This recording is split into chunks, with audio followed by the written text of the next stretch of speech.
Merci d'être avec nous, c'est l'heure belge tous les soirs, hein, c'est 19h-20h. Et cette semaine, nous avons Tom de Watt qui est avec nous. Bonsoir Tom. Bonsoir. Tu vas passer toute la semaine avec nous parce qu'on a plein de choses à se dire. Il y a du café. Il y a surtout ton actualité. Ouais, Ton actualité, ton parcours. Il y a plein de choses à dire. Non, mais c'est vrai, il y a énormément à dire. Il y a aussi, pour parler de ton actualité, ce nouveau single, Le Refluenceur, que l'on entend d'ailleurs sur LN Radio. Oui. Et que l'on adore. Franchement, ici dans les locaux, on en parle beaucoup. Et alors, ça vient dans ras-le-bol des réseaux sociaux, en réalité. C'est ça l'histoire. Plus des influenceurs que des réseaux sociaux, même si oui, je commence un peu à en avoir ras-le-bol des réseaux sociaux, évidemment, mais plus des influenceurs. Je veux dire, quand on a quelqu'un qui prétend vendre 1500 € la fiole contenant l'eau de son bain, bah voilà, moi, rien que cette phrase-là, cette personne-là a généré toute la chanson qui a suivi, quoi. Ouais. Alors c'est vrai que cette chanson, elle est issue de cet album qui est sorti en vinyle. C'est L'Insta de vérité. Ouais. Alors bravo d'ailleurs aussi pour les belles trouvailles, les belles formules, les beaux jeux de mots. Et dans Le Refluenceur, là tu as dû, j'imagine, t'éclater dans l'écriture. Ah, c'était du caviar, évidemment, avec tout ce que j'ai reçu comme info. Oui, après, c'est pas évident de mettre tout ça dans un texte qui va pointer du doigt sans être nécessairement méchant, mais qui va dénoncer. Et j'espère de tout cœur que à la fois le texte de cette chanson et surtout son clip va avertir et alerter les jeunes notamment, et si ce clip pouvait partir dans les écoles pour être étudié, comme c'est déjà le cas, ça je suis très fier, moi c'est tout ce que je souhaite. Tu voulais vraiment que le clip dépasse finalement le morceau, quoi. Oui, parce que la chanson c'est bien, mais la chanson aujourd'hui, qui écoute encore les textes?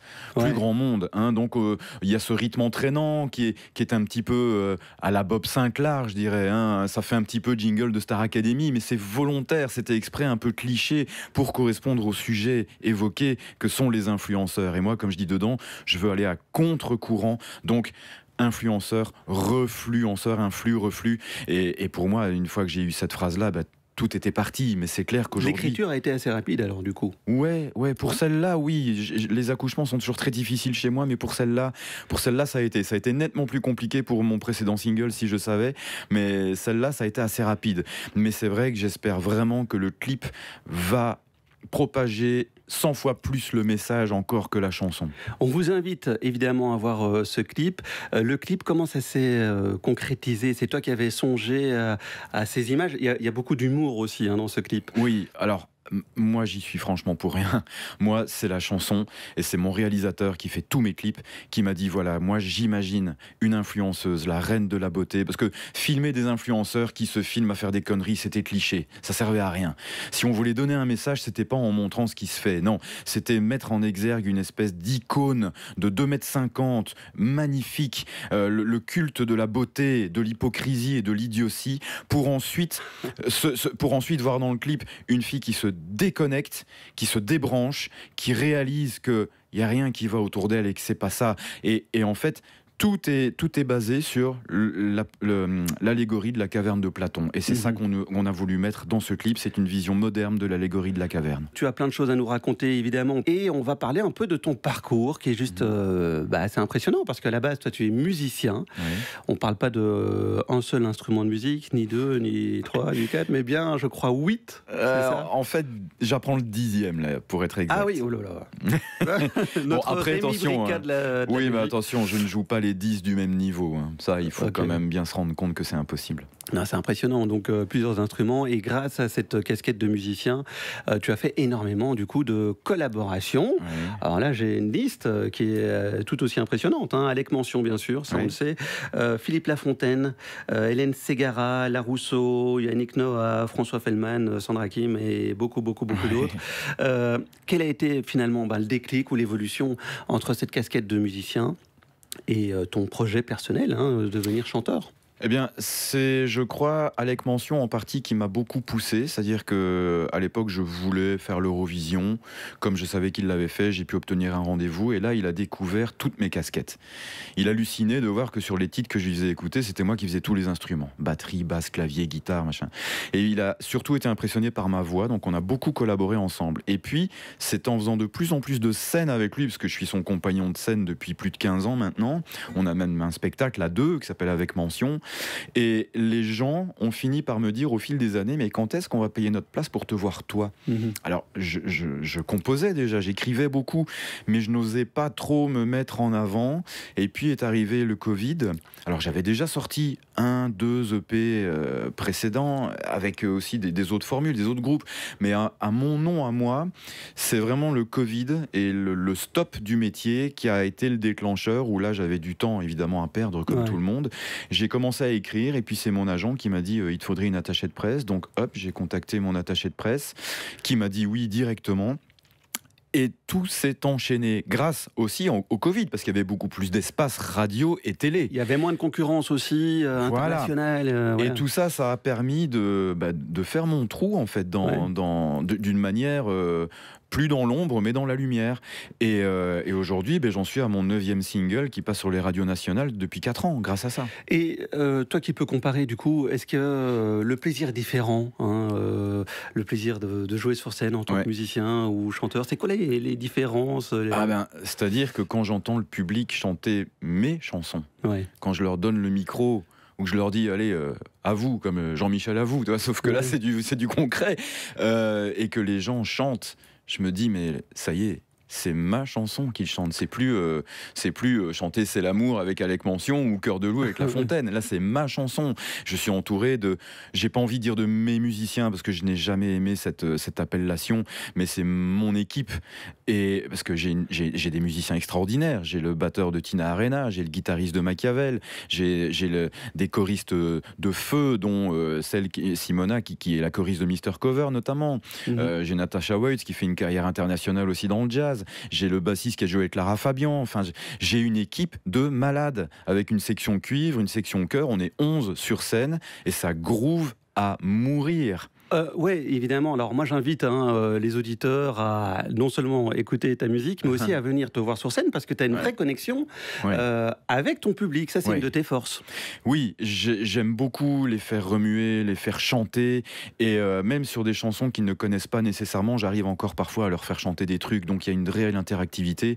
Et puis surtout, ce qui me botte le plus, c'est quand j'entends les gens à la fin me dire, et ça, lors du dernier concert, notamment au Centre culturel de Moucron, ça a été terrible, parce que les gens me disaient, c'est incroyable, parce qu'on connaît ton répertoire, on aime tes chansons, et on s'attendait pas à ça. Parce que 11 musiciens sur scène de cette trempe-là, c'est un truc de malade. J'ai une chance incroyable. Ouais, non, mais c'est vrai, et c'est vrai que c'est rare d'avoir 11 musiciens sur scène et des choristes, c'est rare en fait. Alors, c'est à double tranchant, parce que les organisateurs ont très peur de ça. Quand ils voient arriver la fiche technique avec 11 personnes, plus ingé son, ingé lumière et agent, ils disent quoi, 14 ? C'est hors de prix. Mais non, ce n'est pas hors de prix. Demandez-nous les prix, vous constaterez qu'on peut avoir de la super musique, et c'est vraiment moins cher que d'autres groupes. Vraiment, vraiment, donc n'hésitez pas, demandez-nous. Et en plus, on est à Révis depuis quelques mois. Donc, le message est passé. Voilà. Évidemment, ton actualité, c'est le Refluenceur, ce fameux titre que l'on peut retrouver sur ton album, qui s'appelle L'Insta de Vérité, qui est sorti en vinyle. Alors ça, c'est exceptionnel, ça se fait rare, c'est une vraie plus-value. Donc explique-nous peut-être le choix. C'est tout simple. Quand vous achetez une voiture aujourd'hui, vous n'avez plus de lecteur CD. Je n'ai pas de lecteur CD. J'ai plein de CD de mes précédents EP que je donne maintenant, je ne les vends plus, je les donne, et les gens les refusent parce qu'ils n'ont plus de quoi l'écouter. Donc quelle est la manière d'avoir encore un support physique ? Le vinyle. Alors malheureusement ça coûte 10 fois plus cher, mais l'objet est tellement prestigieux que ça me donne l'impression de faire comme les grands maintenant, donc je suis très très très fier. Après il a fallu le remplir. C'est pas évident quand on a l'habitude de sortir des EP de 4 à 6 titres. Face A, face B du coup. Donc la face A c'est le nouvel EP, et la face B, j'ai décidé de faire une compile des singles que je sors depuis fin 2020, depuis vraiment tout le début de cette carrière-là. Alors, sur cet album, L'Instat de vérité, il y a ce titre qui n'est pas passé inaperçu. C'est le titre Si je savais. C'est toi qui te parles à la personne que tu seras dans 10 ans. Hein. Donc, c'est ça, en fait, le contenu. Dans 10 et 20 ans, oui. Et grâce à ce texte-là, ça t'a permis, évidemment, de recevoir ce fameux prix que tu peux évoquer. Le prix Claude Ferrer que j'ai reçu de la Société académique des arts sciences lettres de Paris. Paris, ils sont venus me chercher. Hyper prestigieux, quoi. C'est un truc de malade, parce que les arts sciences lettres, c'est quoi? Moi, je suis tombé de ma chaise quand j'ai vu ça. C'est Jean d'Ormesson, c'est la reine Elisabeth de Belgique, c'est les frères Lumière, Louis Pasteur, c'est André Dussolier, c'est Fabrice Lucchini. Et tu t'es retrouvé là. Et ils sont venus me chercher pour ce texte, et le grand prix donc, de littérature qui m'a été offert, et donc le prix Claude Ferrer. Et ça tombait très bien, parce que c'était le single que je voulais sortir donc, en mars. Donc l'actu a été super. Est-ce que ça t'a pas mis du coup la pression pour l'écriture des titres suivants, quoi? Non, et heureusement, parce qu'ils étaient déjà écrits depuis 2-3 mois. Donc, parce qu'un album, ça se fait... il faut 1 an et demi pour faire un album, au moins. Laurent Voulzy met 7 ans, mais... Oui, c'est vrai, voilà. Et donc, non, ils étaient déjà écrits, ils étaient déjà partis en mix, tout ça. Donc, l'album, sur les plateformes, est sorti en mars, donc tout était déjà presque fait. Mais, oui, il y a aussi le titre Mode Avion, excellent, et aussi en clip, là, d'ailleurs, à ce propos, qui est bourré d'humour et en plan séquence en plus. Ça, en plan séquence, très particulier. Ça c'était notre défi. Donc le plan séquence, pour ceux qui connaissent pas, c'est on appuie sur Rec et c'est rendez-vous à la fin. Il y a aucune coupure, aucun montage.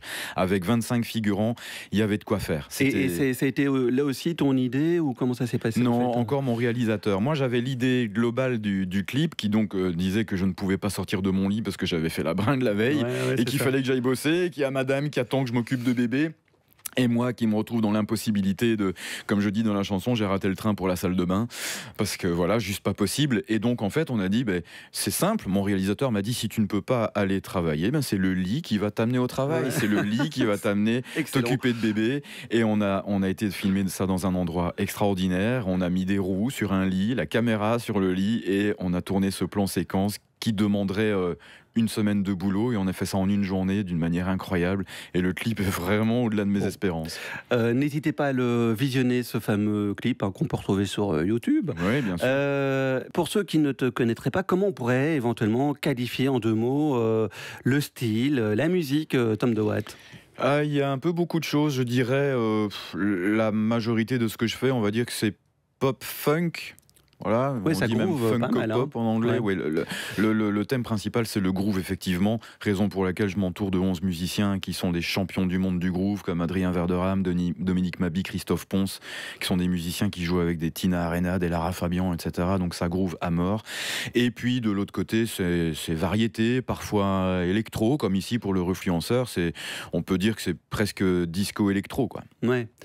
Alors j'ai cru comprendre, alors c'est plus au niveau de ta démarche là, que tu n'avais pas de label, donc tu t'auto-produis. Oui. J'imagine la masse de boulot que c'est, mais ça part d'une démarche personnelle, j'imagine. Comme tout le monde, j'ai bien envoyé mes disques dans les maisons de disques qui me répondaient souvent des messages type qui n'ont pas écouté, et puis on sait que le métier est saturé. Alors aujourd'hui, on dit toujours qu'on n'a plus besoin d'une maison de disques grâce au réseau. N'empêche que je trouve quand même que le dispositif que eux possèdent pour la promo est totalement différent de ce qu'on peut faire nous à notre échelle. Et c'est clair que autoproduire, ça veut dire tout payer soi-même, ça veut dire payer les albums, payer la promo sur les réseaux sociaux qui peut coûter une fortune, ça veut dire s'occuper soi-même de nos petites vidéos, des clips vidéo surtout, qui coûte aussi très cher, surtout le dernier que j'ai mis en place.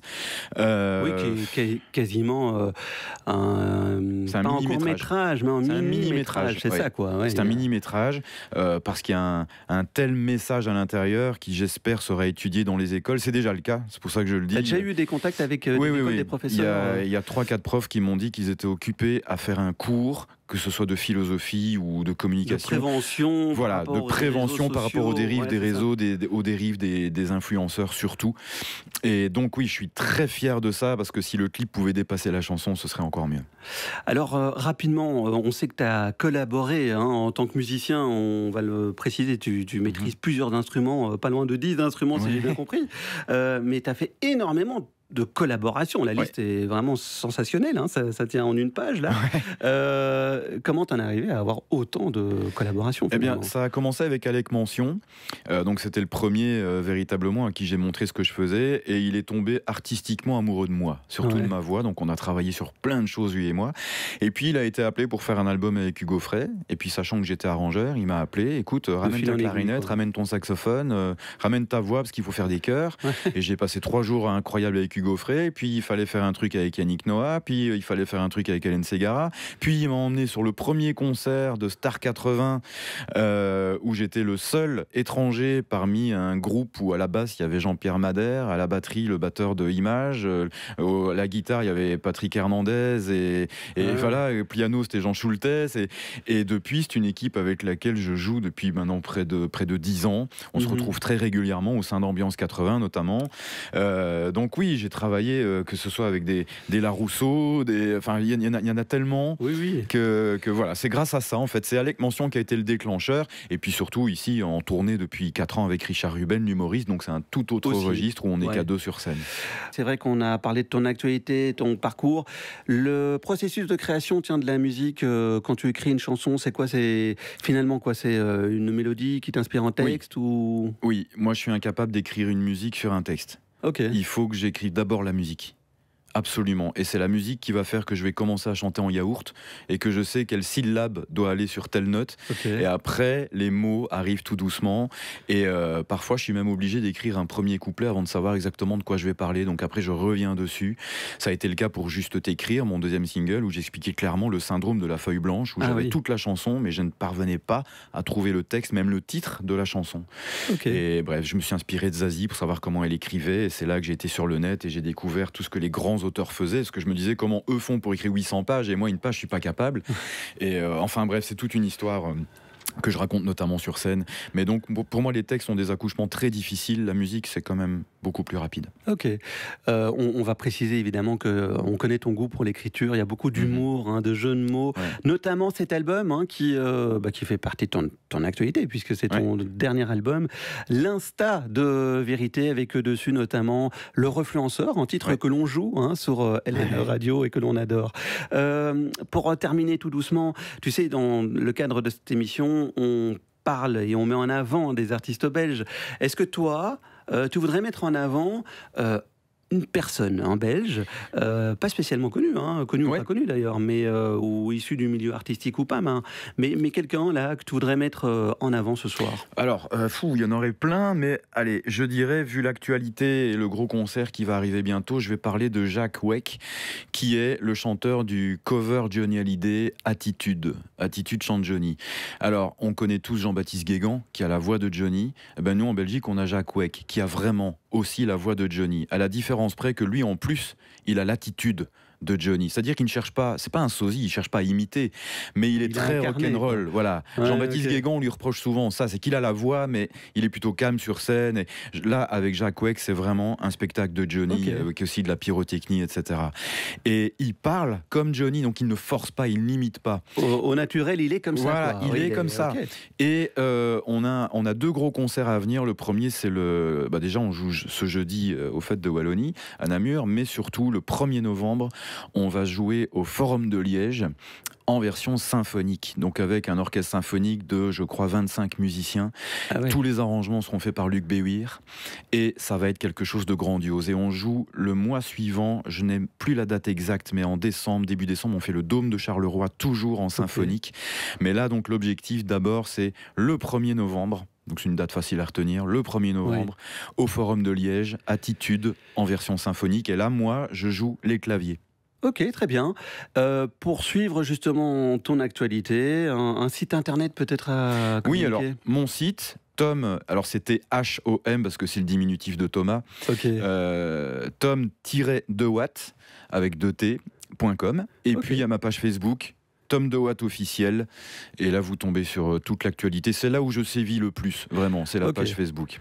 Bah écoute, merci en tout cas. Et puis nous, de toute façon, on suivra avec attention ton actualité et on vous tiendra au courant, les amis, ici sur notre antenne. Merci beaucoup d'avoir passé cette semaine. C'était avec plaisir. Merci beaucoup. Et on vous souhaite une excellente soirée. La suite de la musique, c'est tout de suite sur LN Radio et on poursuit cette heure belge.